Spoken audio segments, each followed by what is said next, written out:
módulo vamos a ver los trastornos de ansiedad, pero antes vamos a hacer un breve resumen de lo que vimos hasta ahora, ¿sí? Habíamos diferenciado la ansiedad adaptativa de la ansiedad patológica. En el primer caso, hacemos referencia a la ansiedad como reacción a un estímulo que se percibe como peligroso. Aparece el estímulo y junto con él la ansiedad. Dura unos minutos, pero después desaparece. Entonces, esta es una ansiedad que se siente de manera ocasional y que es parte natural de la vida. En cambio, cuando hablamos de trastornos, nos encontramos en el campo de la ansiedad patológica, porque la persona tiene algunas o todas sus actividades diarias afectadas por causa del trastorno. Pueden ser las áreas sociales, laboral, académica, etc. Entonces, no siempre que hablamos de ansiedad hablamos de trastorno, pero si hablamos de trastorno, estamos hablando de ansiedad patológica, medio un trabalenguas. Los trastornos de ansiedad comparten entre sí características de miedo y de ansiedad excesivas y alteraciones en la conducta. El miedo, por un lado, es una respuesta emocional a una amenaza inminente, real o imaginaria, mientras que la ansiedad es una respuesta anticipatoria a una posible amenaza futura. A veces, para disminuir el nivel de miedo o ansiedad, las personas recurren a lo que se llaman las conductas evitativas, es decir, se deja de participar en determinados entornos o se suprimen algunas actividades para no exponerse a los altos montos de ansiedad que sienten que les generaría estar en esa situación. Entonces, una persona, por ejemplo, con un trastorno de ansiedad social, posiblemente evite ir a un cumpleaños o a alguna situación en donde vaya gente desconocida, o una persona que tiene un trastorno de ansiedad generalizada puede evitar presentarse a un examen o a una entrevista laboral. Muchos de los trastornos se desarrollan en la infancia y tienden a perpetuarse si no se tratan, ¿sí? Esto que les mencionaba antes. El tiempo no resuelve este tipo de situaciones. Si estamos hablando de ansiedad patológica, es necesario pensar en un tratamiento. Entonces, se observan con más frecuencia los trastornos de ansiedad en mujeres que en varones. Aproximadamente la proporción es de 2:1. Entonces ahora lo que vamos a hacer es revisar los trastornos de ansiedad para que en el marco de la psicoeducación tengan conocimientos de estos cuadros. La idea no es marearlos ni que se aprendan las características de memoria y mucho menos que se autodiagnostiquen. Pero si se sienten identificados con alguno de estos cuadros o de los síntomas o observan que hay cuestiones que están afectando a su vida cotidiana, es importante que puedan realizar una consulta con un profesional de la salud mental para que los evalúe. Los trastornos de ansiedad los vamos a encontrar en el Manual Diagnóstico y Estadístico, ¿sí? Se llama DSM por sus siglas en inglés. Esta es una guía que usamos los profesionales de la salud mental para el diagnóstico de los trastornos mentales, tanto en adultos como en niños. El DSM lo que hace es describir los criterios que tienen que estar presentes para poder hacer un diagnóstico puntual. Y también aporta información como la prevalencia del cuadro, es decir, la proporción de personas que tienen ese trastorno, de información sobre el desarrollo del trastorno, los factores de riesgo, el pronóstico del cuadro, bueno, muy completito. Este manual se publicó en 1952 y a partir de ahí se actualizó 7 veces. Hoy, al momento de estar grabando este curso, utilizamos el DSM-5, que es la versión del 2013. Entonces, los trastornos de ansiedad son un gran grupo que a su vez incluye diferentes trastornos. Estos se diferencian entre sí en función del tipo de objetos o situaciones que llevan al miedo, a la ansiedad, a las conductas evitativas y los pensamientos asociados que tienen. Entonces, voy a pasar ahora a nombrar los trastornos de ansiedad y vamos a ir explicando uno a uno. Entonces, tenemos las fobias específicas, el trastorno de ansiedad social, el trastorno de ansiedad generalizada, el trastorno de ansiedad por separación, el mutismo selectivo, el trastorno de ansiedad inducido por sustancias o medicamentos, el trastorno de ansiedad debido a una afección médica, la agorafobia y el trastorno de pánico. Y ahora sí, vamos a ir viendo uno por uno. Bueno, las fobias específicas son un tipo de trastorno de ansiedad en el que las personas experimentan una ansiedad intensa al estar expuestas a un objeto o a una situación temida. ¿Sí? Las más populares son las fobias a volar, las fobias a las alturas, a ciertos animales, por ejemplo, las arañas, las víboras, los perros también, a las inyecciones y a ver sangre. El trastorno de ansiedad social o fobia social, que se ve bastante.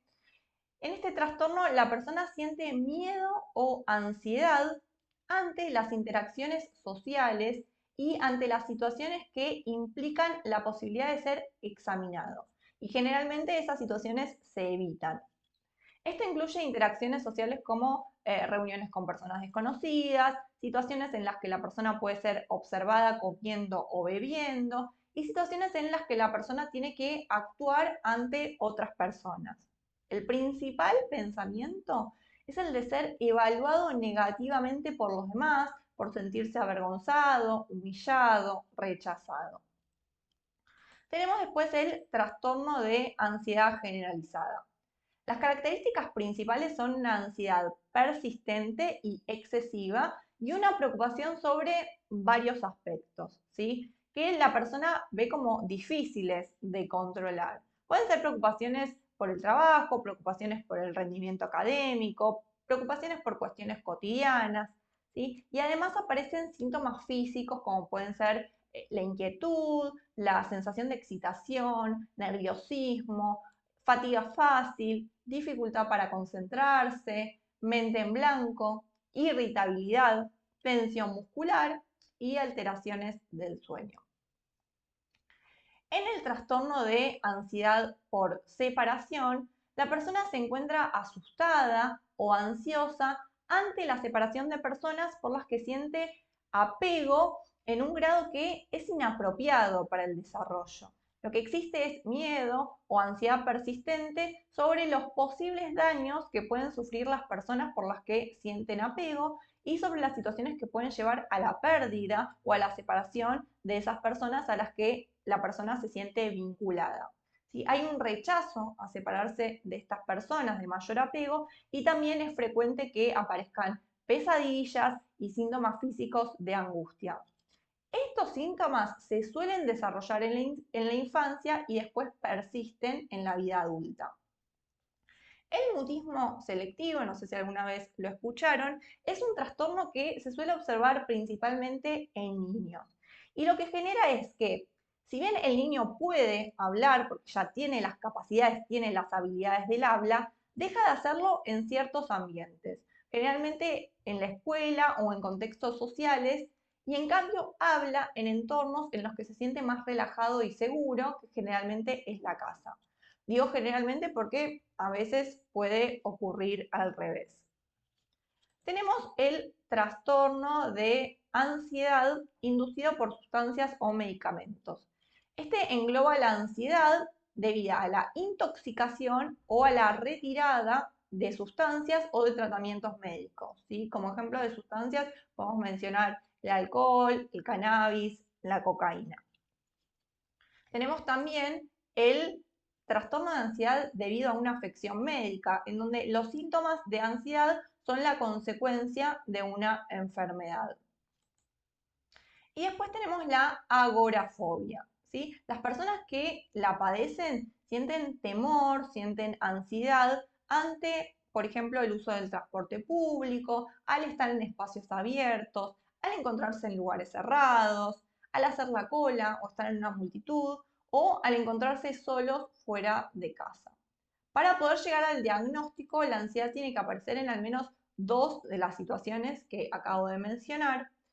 La persona teme a estas situaciones porque tiene pensamientos sobre la aparición de síntomas similares a las crisis de pánico o de otros síntomas en situaciones en las que percibe que sería difícil escapar o que no tendría la ayuda necesaria. Por eso es que suelen evitar estas situaciones o requieren de alguien que los ayude a pasar por esos momentos, ¿sí? Por eso es común que tengan que salir a la calle acompañados por un familiar o por la pareja. Trastorno de pánico. Esto también se ve bastante frecuente. La persona lo que experimenta son recurrentes e inesperadas situaciones de pánico, ¿sí? No es un solo episodio, y está permanentemente intranquila o preocupada por tener nuevas crisis, ¿sí? Esto lleva a que se modifiquen ciertos comportamientos y que aparezca la evitación. Las crisis de pánico se caracterizan por una aparición súbita, ¿sí?, de los síntomas de miedo o malestar intensos que alcanzan su nivel máximo en cuestión de minutos y vienen acompañados de síntomas físicos y pensamientos bastante desagradables. Durante ese tiempo que dura la crisis, tienen que aparecer 4 o más de los siguientes síntomas que les voy a mencionar: palpitaciones, golpeteo del corazón o aceleración de la frecuencia cardíaca, sudoración, temblor o sacudidas, sensación de dificultad para respirar o sensación de asfixia, sensación de ahogo, dolor o molestias en el tórax, náuseas o malestar abdominal, sensación de mareo, inestabilidad, aturdimiento o sensación de desmayo, escalofríos o sensación de calor, parestesias, ¿sí?, que es esa sensación como de entumecimiento o de hormigueo, que generalmente sea en las manos o en los pies, desrealización, ¿sí?, que lo habíamos visto antes, esta sensación de que todo es irreal, lo que pasa alrededor nuestro, o despersonalización, la sensación de separarse de nosotros mismos y vernos como si fuéramos un espectador, el miedo a perder el control o a volverse loco y el miedo a morir. Las crisis de pánico pueden ser esperadas, ¿sí?, porque son reactivas a ciertos objetos o a ciertas situaciones que se temen, o pueden ser inesperadas, ¿sí?, es decir, que la crisis aparece sin una razón aparente. Bueno, la hipocondría no figura en el DSM-5 dentro de los trastornos de ansiedad, pero quiero mencionarlo porque está relacionado con la ansiedad, en tanto y en cuanto su principal síntoma es la preocupación exagerada que tiene la persona por su salud, ¿sí? La ansiedad y la hipocondría tienen en común el miedo, y el miedo hace que veamos peligros donde no los hay, y frente a eso nuestro cuerpo se quiere proteger. ¿Cómo se ve esto en la práctica? Bueno, la persona empieza a percibir amenazas a su alrededor, ¿no? Se entera, por ejemplo, de alguna enfermedad, que un ser querido falleció por un problema de salud, o se entera que la vecina le encontraron un tumor, etc. Y frente a esas situaciones se activa la alarma. ¿Y qué va a hacer el cuerpo? Bueno, querer asegurarse de que está salvo, de que no tiene nada. Pero si en ese momento encuentra algún síntoma, alguna sensación o alguna idea de que puede llegar a estar enferma, entonces uno dice, bueno, listo, estoy enferma, seguro que me va a pasar lo que tiene la vecina, seguro que me va a pasar lo que escuché en la televisión, lo que leí en Google, etc. Y la mente, cuando tiene miedo, va a buscar en su información aprendida a qué se puede ver aquello que está sintiendo, o lo va a buscar en Google. Y normalmente va a concluir lo peor, la muerte. Estas personas suelen poner mucha atención a cómo se sienten, a si hay algo diferente en su cuerpo, a si les salió un granito, revisan no tener en el cuerpo algo diferente, ¿no? Tienen su atención centrada en posibles problemas de salud, ¿no? Su percepción apunta a estos temas de salud, enfermedad, ¿no? Y por eso es que decimos que ven la realidad de forma sesgada. Los sesgos cognitivos lo que hacen es que nosotros interpretemos lo que sucede en la realidad de forma errónea, ¿sí? ¿Qué serían entonces los sesgos cognitivos? Bueno, cuando nosotros vemos la realidad, la interpretamos, es decir, la pasamos por nuestros propios lentes, por nuestros filtros, para poder entender qué es lo que pasó y en función de eso es que sacamos conclusiones. No vemos la realidad de forma objetiva. Por eso es que un mismo hecho puede ser visto de diferentes maneras por varias personas. Porque el suceso en sí es el mismo, pero lo que cambia son los filtros con los cuales lo leemos. Y en el caso de las personas hipocondríacas, constantemente interpretan de forma errónea lo que está sucediendo, ¿no? Por ejemplo, descubren que tienen un bulto en una parte del cuerpo y piensan que tienen un tumor cuando en realidad es, no sé, por ejemplo, una acumulación de grasa. Le sale una mancha en la piel y piensan que tienen cáncer de piel.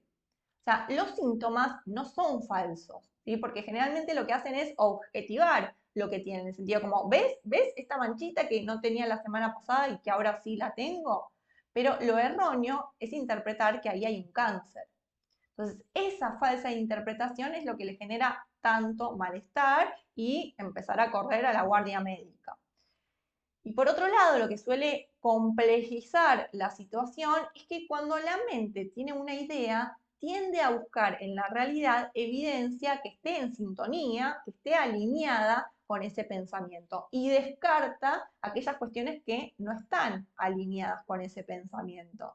Por eso es que no se conforman con lo que les dice el médico y buscan una interconsulta y otra interconsulta y otra interconsulta, porque quieren creer lo que les dice el médico, pero su cabeza le dice lo contrario, que están enfermas.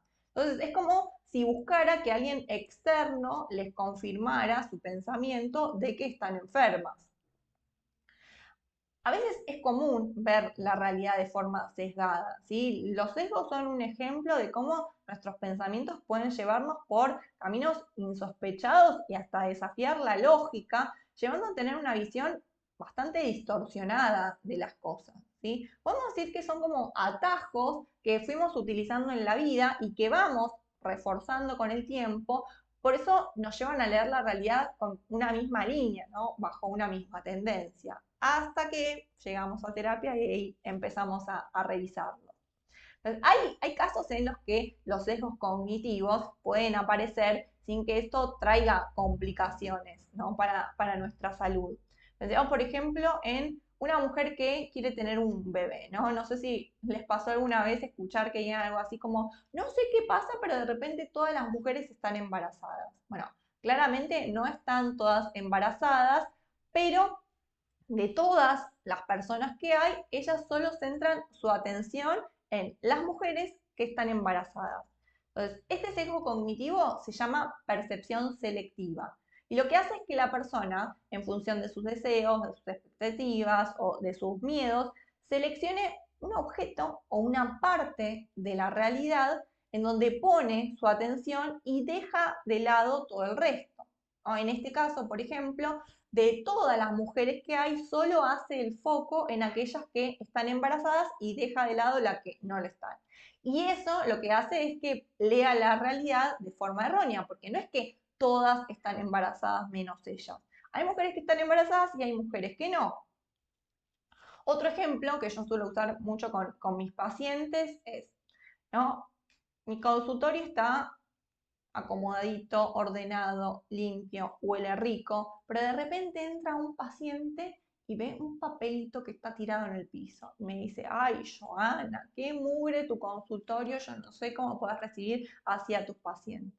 Entonces, de toda la generalidad de la escena, quedó su atención focalizada en ese papelito.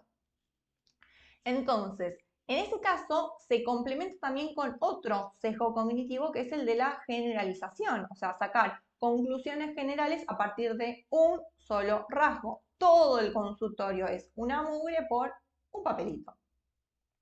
En el caso de la hipocondría, es común encontrar estos sesgos que les mencioné, de la percepción selectiva y de la generalización, ¿sí? Solo prestan atención a las cuestiones que están relacionadas con la salud, con la enfermedad, buscan información de eso, hacen consultas médicas, preguntan a sus conocidos por síntomas que tienen, tratan de ver si ellos también los tienen y empiezan a generalizar, a sacar conclusiones en función de rasgos aislados, ¿no? Entonces, como les mencionaba antes, de repente tienen un dolor de cabeza, tienen cansancio en el cuerpo y concluyen que tienen un tumor en el cerebro.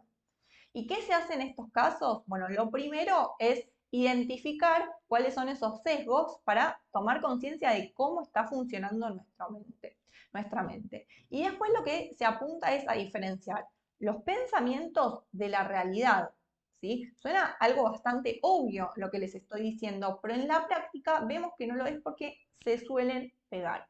Entonces, cuando trabajamos en terapia con este tipo de pacientes, lo que buscamos es que la persona entienda que tener la idea de estar enferma no es sinónimo de estarlo, que un pensamiento no es una verdad absoluta y mucho menos un diagnóstico. Entonces, al poder cuestionar ese pensamiento, al poder transformarlo, ¿sí? La ansiedad y el miedo empiezan a disminuir y por ende todas estas conductas de estar chequeando, estar buscando, estar investigando sobre temas de salud se empiezan a modificar. Y bueno, bastante información por este módulo, así que dejamos acá y pasamos al próximo.